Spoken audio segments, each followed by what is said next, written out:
Instead ரீட்ராக்ட் பண்ணி அந்த project வந்து எர்த்துக்கே ரீட்ராக்ட் பண்ணக்கூடாது. ஸோ இங்கே நாங்கள் வந்து எங்களோட மெயின் இது வந்து டெப்ரிஸை வந்து ரிமூவ் பண்ணுறது.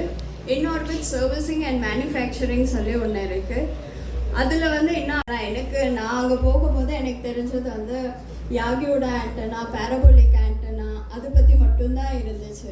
ஆனால் அங்கே போன பிறகு தான் எனக்கே தெரிய வந்துச்சு ஸ்பைரல் ஆண்டனான்னு ஒன்று இருக்குது, அப்புறமா ஃபேஸ் டேரி ஆண்டனாஸ் இருக்குது. அந்த ஃபேஸ் ஸோ இன்ஆர்பிட் சர்வீசிங் அண்ட் மேனுஃபேக்சரிங்கில் வந்து என்ன ஆகும் அப்படின்னா, ஏதோ ஒரு சேட்டலைட்டோட ஆண்டனா டிப்ளாய் ஆகலை, இல்லை ஒரு சின்ன ரிப்பேர் ஒர்க் தான் இருக்குது, அதை வந்து பண்ணால் வந்து சேட்டலைட்டோட லைஃப் எக்ஸ்டென்ஷன் பண்ணலாம் அப்படின்ற இது எல்லாமே வந்து அதில் பண்ணிடுவோம். தேங்க்யூ.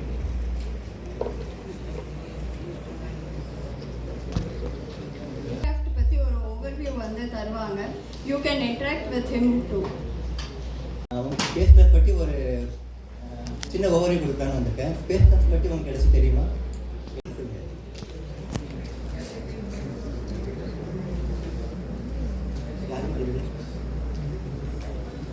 இங்கே கூட நீங்கள் போட்டுருக்கீங்க.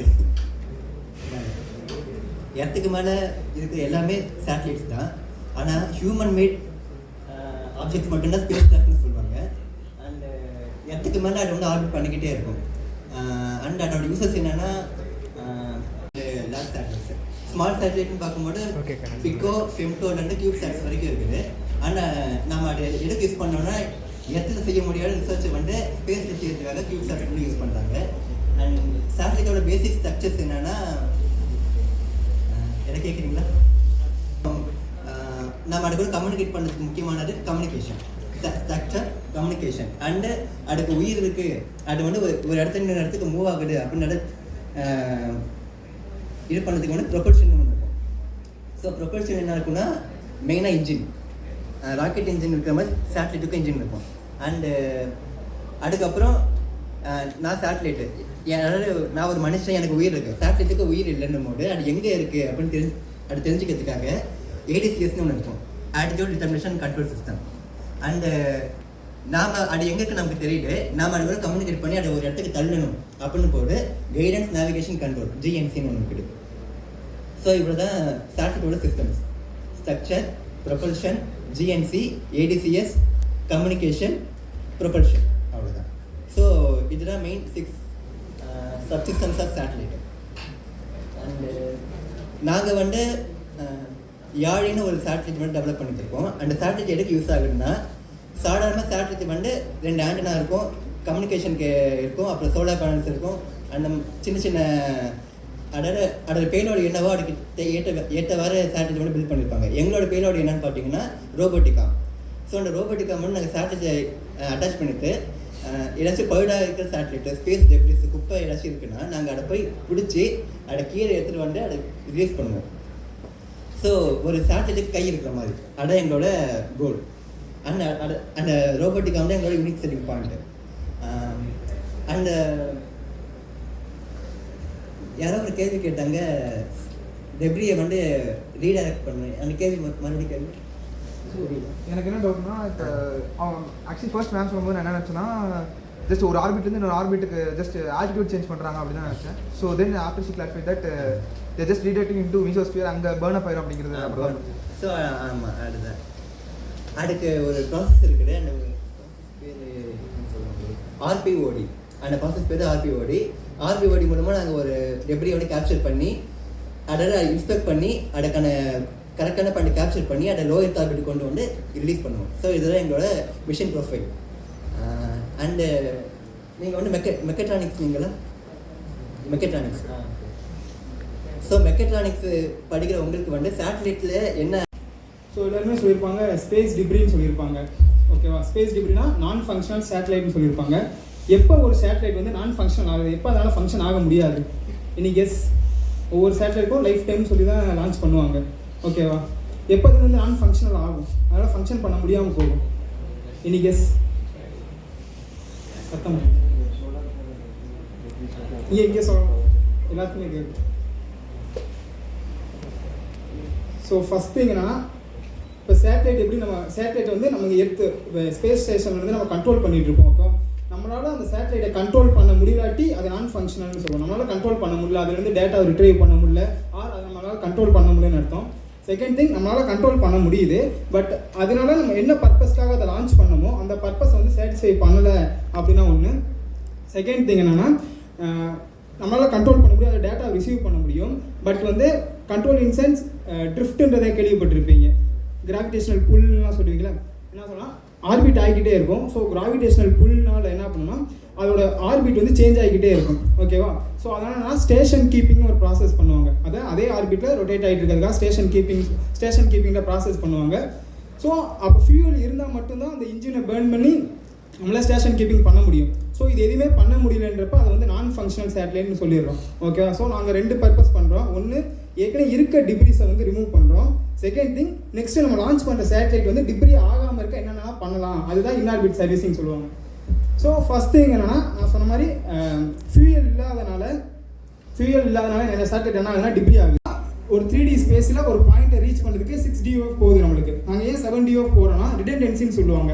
இப்போ ஒரு ஸ்பேஸில் ஒரு பாயிண்ட்டை ரீச் பண்ணுறதுக்கு 6 DOF இருந்துச்சுன்னா ஒரு 1-2 சொல்யூஷன்ஸ் இருக்குன்னு வச்சுக்கோமே. இப்போ நாங்கள் 7 DOF போகிறப்ப மல்டிபிள் பாசிபிள் வேஸ் இருக்கும் அதே சேம் பாயிண்ட்டை ரீச் பண்ணுறதுக்காக. ஸோ அந்த ரிடெண்டன்சிக்காக என்ன பண்ணோம்னா 7 DOF robotic arm எடுத்திருக்கோம். இப்போ ஓகே 7 DOF ஃபிக்ஸ் பண்ணியாச்சு. இப்போ அதுக்கடுத்து என்ன சொல்லுவாங்கன்னா அதோட ரோல் பிச்சா அதெல்லாம் தெரியுமா, rotation about X axis, Y axis, Z axis. So இதெல்லாம் டெக்னிக்கலாக இருக்கும், சும்மா பேசிக்காக புரிஞ்சுக்கோங்க. ரோல் பிச்சியான்லாம் சொல்லுவாங்க. ஸோ இதுக்கு வந்து ஒரு கான்ஃபிகரேஷன் இருக்குது. 313 மோஸ்ட்லி யூஸ் பண்ணுறது என்னென்னா ஸ்பேஸ் ரோபோட்டில் காமனாக யூஸ் பண்ணுறது வந்து 313. நம்ம பிரேக் பண்ணியும் போகலாம். நாங்கள் வந்து என்ன இப்போதைக்கு நம்ம வந்து 313லே போகலாம் அப்படின்றக்காக ரோல் பிச்சியான்னு இருக்கும். ஓகே, 313ன்ற அரேஞ்ச்மெண்ட்டில் நாங்கள் போகிறோம். ஸோ இப்போ எல்லாமே முடிஞ்சு. அப்போ என்ன பர்பஸ்க்காக பண்ணுறோம், என்ன பண்ண போகிறோம், அதோட பர்பஸ் என்ன, ரோபோட்டு அதோட கான்ஃபிகரேஷன் எல்லாமே போட்டாச்சு. இப்போ நாங்கள் இதில் என்ன ஸ்பெஷலாக பண்ணுறோன்னா, இப்போ நார்மலாக ஒரு robotic arm பில்ட் பண்ணணும்னா எல்லாமே இன்பில்டாக எல்லாமே இருக்கும். லைக் இப்போ நீங்கள் ஆக்சுவேட்டர் எல்லாமே இருக்கும், மோட்ரு எல்லாமே இருக்கும். நம்ம ஜஸ்ட் லிங்கை டிசைன் பண்ணி அதை வந்து அட்டாச் பண்ணி அதோட கண்ட்ரோலில் தான் ஒர்க் பண்ணுவாங்க. பட் நாங்கள் என்ன இண்டிஜினியஸாக right from the design, like ஒரு டிரைவ் டிசைன் பண்ணுறதுலேருந்து, ஒரு லிங்கை டிசைன் பண்ணுறதுலேருந்து, ஒரு மோட்ரு மட்டும்தான் நாங்கள் வந்து வெளியிருந்து வாங்கிட்டு இருக்கோம். So in future we are moving to build our own motor also. எங்கள் பர்பஸ்க்கு ஏற்ற மாதிரி ஒரு ஃப்ரேம்லெஸ் BLDC மோட்டரோ இந்த மாதிரி எல்லாமே நாங்கள் பில்ட் பண்ண போகிறோம். So right no we are just purchasing a motor only. So நாங்கள் அந்த மோட்டருக்கு ஏற்ற மாதிரி எங்களோட நீடுக்கு ஏற்ற மாதிரி நாங்கள் டிரைவ் டிசைன் பண்ணிகிட்ருக்கோம், டிரைவ் டிசைன் பண்ணி டெஸ்ட் பண்ணிகிட்ருக்கோம். ஸோ ஓகே, இப்போ 7 DOF ரோபோட் ஃபிக்ஸ் பண்ணியாச்சு. ஸோ இப்போ நெக்ஸ்ட் என்ன பண்ண போகிறோம் அப்படின்னா, நெக்ஸ்ட் இப்போ வந்து ஒரு டிப்ரி இருக்குது. ஓகேவா? ஸோ அந்த டிப்ரி வந்து எந்த இடத்துல பாயிண்ட்டாக இருக்குன்னு தெரியணும். இப்போ நம்ம எடுத்துலனா நம்ம பார்க்குறோம் XYZ ஒரு கோஆர்டினேட்டில் சொல்லிடுவாங்க. இப்போ எப்படின்னா அந்த robotic arm வந்து அந்த பாயிண்ட்டில் தான் டிப்ரி இருக்குது, அந்த பாயிண்ட்டில் போய் கேப்சர் பண்ணணும்னு இருக்கும். ஓகேவா? ஸோ அப்போ அந்த பாயிண்ட்டை எப்படி தெரிஞ்சுக்கும், how robotic arm knows where the debris is.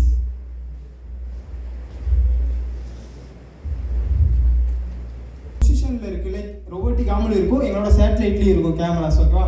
So அந்த கேமராஸ்லேருந்து வர டேட்டாவை வச்சு ஃபஸ்ட் அந்த டிப்ரி எங்கே இருக்குன்னு ப்ரிடிக்ட் பண்ணுவோம். we do prediction. ஓகேவா? ஸோ அந்த ப்ரிடிக்ஷன் பண்ணுறது எப்படி பண்ணுவோம்னா, ஃபஸ்ட்டு மல்டிபிள் ஆங்கிள்ஸில் மல்டிபிள் டிஸ்டன்ஸில் அதை நாங்கள் ஃபோட்டோ எடுப்போம்.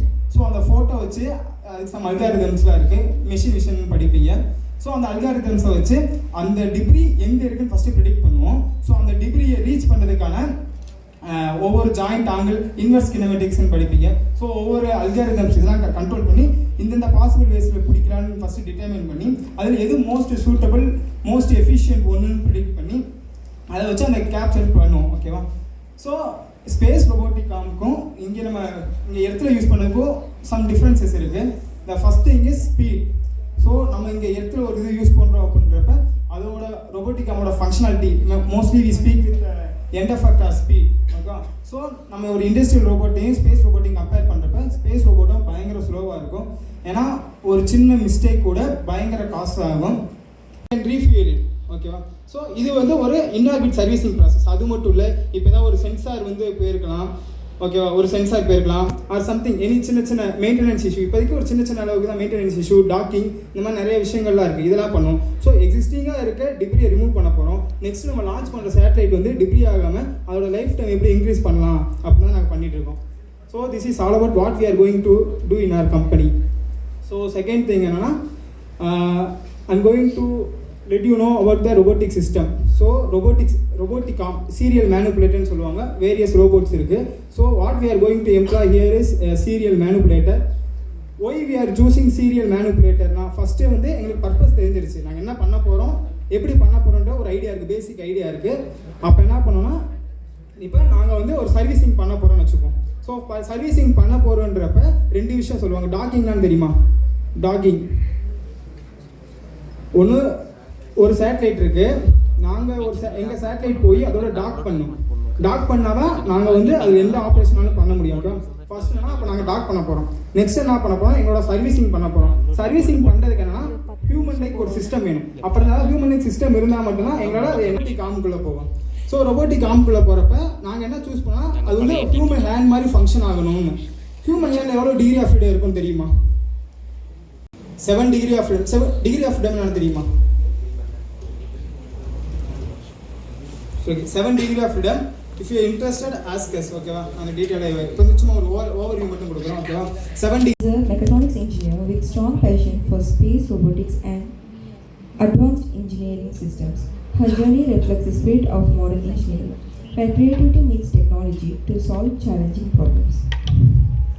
At the age of 22, she had the opportunity to work at DRDO's Defense Avionics Research Establishment as a project trainee, contributing alongside experts on advanced aerospace systems.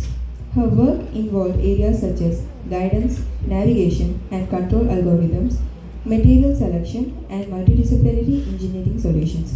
Today, as the co-founder and chief technology officer of her venture, she continues to push the boundaries of innovation in robotics and space technologies.